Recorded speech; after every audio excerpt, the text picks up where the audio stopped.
ನಮಸ್ಕಾರ. ಸಂಪ್ರದಾಯದ ಹಾಡುಗಳ ಚಾನಲ್ಗೆ ಎಲ್ಲರಿಗೂ ಸುಸ್ವಾಗತ. ಇವತ್ತು ಶ್ರಾವಣ ಮಾಸದ ಶನಿವಾರದ ಅಡಿಗೆಗಳಲ್ಲಿ ಕೆಲವೊಂದು ಪಲ್ಯಗಳನ್ನು ತೋರಿಸಿಕೊಡ್ತಾ ಇದ್ದೇನೆ. ಹಿಂಡಿ ಪಲ್ಯ, ಪುಂಡಿ ಪಲ್ಯ ಅಂತ ಎಷ್ಟೊಂದು ಶನಿವಾರದ ಹಾಡಿನಲ್ಲಿ ವರ್ಣಿಸಿದ್ದಾರೆ. ಈಗ ಹೆಸರು ಕಾಳಿನ ಹಿಂಡಿ ಪಲ್ಯ ಹೇಗೆ ಮಾಡುವುದನ್ನು ನೋಡೋಣ. ಒಂದು ಮೀಡಿಯಂ ಲೋಟದ ತುಂಬ ಹೆಸರು ಕಾಳನ್ನು ತೆಗೆದುಕೊಂಡು ಬಿಸಿ ಮಾಡಿದ್ದೇನೆ. ತುಂಬ ಕೆಂಪಗಾಗುವಂಗೆ ಹುರಿಬಾರ್ದು. ಮತ್ತು ಅದಕ್ಕೆ ಬೇಕಾಗುವ ಎಲ್ಲ ಸಾಮಾನುಗಳನ್ನು ನೋಡಿ. ಉಪ್ಪು, ಕರಿಬೇವು, ಅರಿಶಿಣ ಪುಡಿ, ಇಂಗು, ಬೆಲ್ಲ, ಒಂದೆರಡು ಮೆಣಸಿನಕಾಯಿ, ಕೊತ್ತಂಬರಿ ಸೊಪ್ಪು, ಸ್ವಲ್ಪ ಖಾರದ ಪುಡಿ ಮತ್ತು ಒಗ್ಗರಣೆಗೆ ಎಣ್ಣೆ, ಸಾಸಿವೆ. ಈಗ ಹುರಿದಂಥ ಹೆಸರು ಕಾಳನ್ನು ಕುಕ್ಕರಿನಲ್ಲಿಟ್ಟು 3 ವಿಷಲಾಗುವವರೆಗೂ ಇದನ್ನು ಬೇಯಿಸಬೇಕು. ನಂತರ ತೆಗೆದು ಹಿಸುಕಿ ನೋಡಿ ಬೆಂದಿದೆ. ಬಾಣಲೆ ಇಟ್ಟು ಒಗ್ಗರಣೆ ಮಾಡಿ ಅದರಲ್ಲಿ ಈ ಹೆಸರು ಕಾಳು, ಬೆಂದಿರುವ ಹೆಸರು ಕಾಳನ್ನು ಹಾಕಿ ಚೆನ್ನಾಗಿ ಕೈಯಾಡಿಸಿ. ನೀರು ಸ್ವಲ್ಪ ಕಡಿಮೆ ಇದ್ದರೆ ಮೇಲೆ ನೀರನ್ನು ಕುದಿಯಲು ಬೇರೆ ಕಡೆಗೆ ಇಟ್ಟು ಆ ಬಿಸಿ ಬಿಸಿಯಾಗಿರುವ ನೀರನ್ನೇ ಇದಕ್ಕೆ ಹಾಕಬೇಕು. ಸ್ವಲ್ಪ ಎಷ್ಟು ನಮಗೆ ಗಟ್ಟಿ ಬೇಕೋ ಆ ರೀತಿ ಅದನ್ನು ನೀರು ಹಾಕಿಕೊಂಡು ನಮ್ಮ ಅಳತೆಗೆ ಹೇಗೆ ಬೇಕೋ ಅದನ್ನು ಮಾಡಿಕೊಳ್ಳಬಹುದು. ಅದರ ಜೊತೆಗೆ ಖಾರದ ಪುಡಿ, ಅರಿಶಿಣ ಪುಡಿ, ಉಪ್ಪು ಎಲ್ಲ ಇಟ್ಕೊಂಡಿದ್ದೀವಲ್ವ, ಇದನ್ನೆಲ್ಲ ಸ್ವಲ್ಪ ಇದಕ್ಕೆ ಹಾಕಿ ಚೆನ್ನಾಗಿ ಕೈಯಾಡಿಸಬೇಕು. ಇದು ಸ್ವಲ್ಪ ಬೆಲ್ಲ ಹಾಕ್ತೀವಿ ನಾವು. ಯಾಕೆಂದರೆ ಯಾವುದಕ್ಕೆ ಆಗಲಿ ಒಗರು ಅಥವಾ ಸೌಳು ಅಂತ ಹೇಳ್ತೀವಿ, ಅದು ಆಗಬಾರ್ದು ಅಂತ ಸ್ವಲ್ಪ, ಯಾರಿಗೆ ಜಾಸ್ತಿ ಬೇಕೋ ಹಾಕೋಬೋದು, ಸ್ವಲ್ಪ ಆದರೂ ಹಾಕಲೇಬೇಕು. ಅದು ಒಂದು ಮಧುರವಾಗಿರ್ತದೆ ತಿನ್ನೋದಕ್ಕೆ. ನೋಡಿ, ಈಗ ಹಿಂಡಿ ಪಲ್ಯ ರೆಡಿಯಾಗಿದೆ.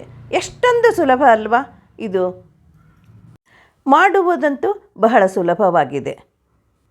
ಇದಕ್ಕೆ ನಮ್ಮ ಉತ್ತರ ಕರ್ನಾಟಕದಲ್ಲಿ ಹಿಂಡಿ ಪಲ್ಯ ಅಂತ ಹೇಳ್ತಾರೆ.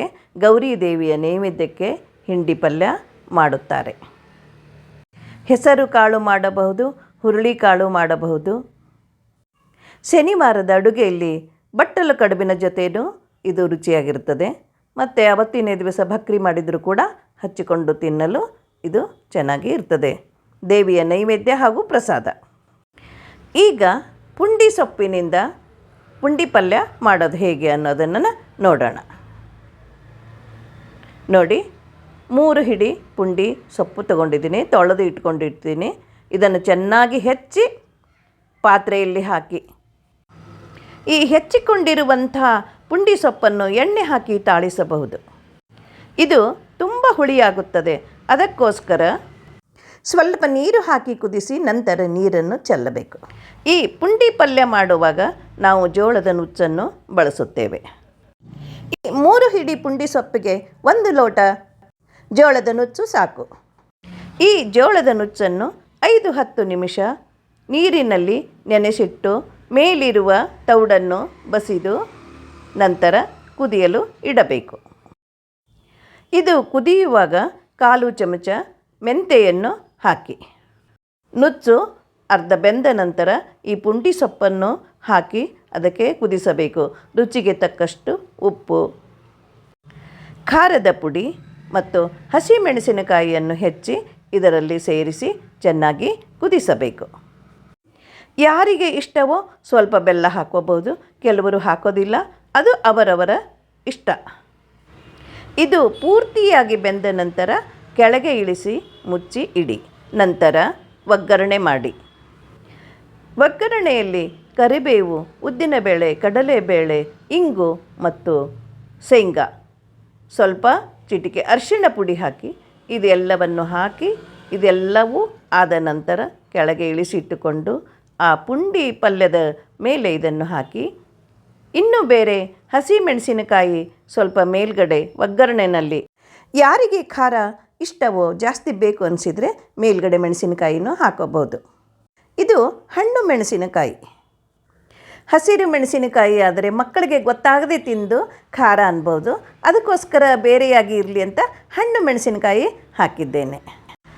ಈ ಪುಂಡಿ ಪಲ್ಯ ಜೋಳದ ಭಕ್ರಿ, ಸಜ್ಜೆ ಭಕ್ರಿ, ಚಪಾತಿ ಹಾಗೂ ಜೋಳದ ಹಿಟ್ಟಿನ ಕಡುಬಿನ ಜೊತೆ ತಿನ್ನಲು ಬಹಳ ರುಚಿಯಾಗಿ ಇರುತ್ತದೆ. ಮಾಡಲು ಕೂಡ ಸುಲಭವಾಗಿದೆ, ತಿನ್ನಲು ಬಹಳ ರುಚಿಯಾಗಿದೆ. ನೀವು ಕೂಡ ಮಾಡಿ ನೋಡಿ. ಈಗ ಬೆಂಡೆಕಾಯಿ ಕಾರಿಸು ಹೇಳ್ತಾ ಇದ್ದೇನೆ. ಒಂದು 5 ಬೆಂಡೆಕಾಯಿ ತೆಗೆದುಕೊಂಡು ಈ ರೀತಿಯಾಗಿ ಸಣ್ಣದಾಗಿ ಹೆಚ್ಚಿಕೊಂಡು ಒಗ್ಗರಣೆ ಹಾಕಿ ಈ ರೀತಿ ಕೆಂಪಗಾಗುವವರೆಗೂ ಇದನ್ನು ಎಣ್ಣೆಯಲ್ಲಿ ಹುರಿಯಬೇಕು. ನಂತರ ಹುಣಸೆಹಣ್ಣು, ಶೇಂಗಾದ ಪುಡಿ, ಎಳ್ಳು ಪುಡಿ, ಕೊತ್ತಂಬರಿ, ಕರಿಬೇವು, ಸ್ವಲ್ಪ ಖಾರದ ಪುಡಿ ಮತ್ತು ಅರಿಶಿಣ ಪುಡಿ, ಇಷ್ಟು ಸಾಮಾನು ತೆಗೆದುಕೊಂಡಿದ್ದೇನೆ. ಹುಣಸೆ ಹಣ್ಣು ಮೊದಲೇ ನೆನೆ ಹಾಕಿ ಅದರ ರಸವನ್ನು ತೆಗೆದುಕೊಂಡು ಉಪ್ಪು, ಬೆಲ್ಲ ಎಲ್ಲವನ್ನು ಹಾಕಿ ಕುದಿಸಬೇಕು. ಅದು ಕುದಿಯುವಾಗಲೇ ಸ್ವಲ್ಪ ಇಂಗು, ಅರಿಶಿಣದ ಪುಡಿ, ಖಾರದ ಪುಡಿಯನ್ನು ಹಾಕಬೇಕು. ಇಂಗಿನ ಘಮ ಚೆನ್ನಾಗಿರುತ್ತದೆ. ನಂತರ ಕೆಳಗಿಳಿಸಿ ಆ ರಸದಲ್ಲಿ ಬೆಂಡೆಕಾಯಿಯನ್ನು ಹಾಕಿ ಮತ್ತು ನಾವು ಇಟ್ಟುಕೊಂಡಿರುವಂಥ ಪುಡಿಗಳನ್ನು ಹಾಕಿ ಚೆನ್ನಾಗಿ ಕೈಯಾಡಿಸಬೇಕು. ಇನ್ನೂ ಬೇಕಾದರೆ ಸ್ವಲ್ಪ ಪುಡಿಯನ್ನು ಹಾಕಿ ನಮಗೆ ಎಷ್ಟು ಗಟ್ಟಿ ಬೇಕೋ ಅಷ್ಟು ಗಟ್ಟಿಯಾಗಿ ಮಾಡಿಕೊಳ್ಳಬೇಕು. ಶೇಂಗಾದ ಪುಡಿ ಹಾಕಿದರೆ ಇನ್ನೂ ಚೆನ್ನಾಗಿರ್ತದೆ. ಇಷ್ಟು ಸಾಕು. ಬೆಂಡೆಕಾಯಿ ಹಾಕಿದ ನಂತರ ಕುದಿಸಬಾರದು, ಲೋಳೆ ಲೋಳೆ ಆಗುತ್ತದೆ, ಸಾಕು. ಈಗ ಬೆಂಡೆಕಾಯಿ ಕಾರಿಸು ರೆಡಿ. ಈಗ ಗುಂಡಿನ ಸಾರು ಇದು ಹೇಗೆ ಮಾಡಬೇಕು ಅನ್ನೋದನ್ನು ಹೇಳಿಕೊಡ್ತಾ ಇದ್ದೇನೆ. ಈಗ ಗುಂಡು ತಯಾರಿಸುವುದು ಹೇಗೆ? ಗುಂಡುಗಳನ್ನು ಮಾಡಲು ನಾವು ಸಾಮಾನುಗಳನ್ನು ತಯಾರಿ ಮಾಡಿಕೊಳ್ಳೋಣ. 1 ಲೋಟ ಕಡಲೆಬೇಳೆ, ಸ್ವಲ್ಪ ಇಂಗು ಮತ್ತು ಜೀರಿಗೆ, ಇದನ್ನು ಮಿಕ್ಸಿಯಲ್ಲಿ ಹಾಕಿ ತರಿತರಿಯಾಗಿ ಮಾಡಿಕೊಳ್ಳಬೇಕು. ನಂತರ ಅದಕ್ಕೆ ಅರಿಶಿಣ ಪುಡಿ, ಖಾರದ ಪುಡಿ, ಉಪ್ಪು ರುಚಿಗೆ ತಕ್ಕಷ್ಟು ಹಾಕಿ ಎಣ್ಣೆ ಕಾಯಿಸಿ ಹಾಕಿ ಅದನ್ನು ನೀರು ಹಾಕಿ ಕಲಸಿ ಇಡಬೇಕು. ತುಂಬ ಗಟ್ಟಿ ಬೇಡ, ಯಾಕೆಂದರೆ ಅದು ನೆನೆದು ಒಳಗಡೆ ನೀರು ಹೀರಿಕೊಂಡು ನಾವು ಗುಂಡು ಮಾಡಲು ಅನುಕೂಲವಾಗುವ ಹಾಗೆ ಇರಬೇಕು.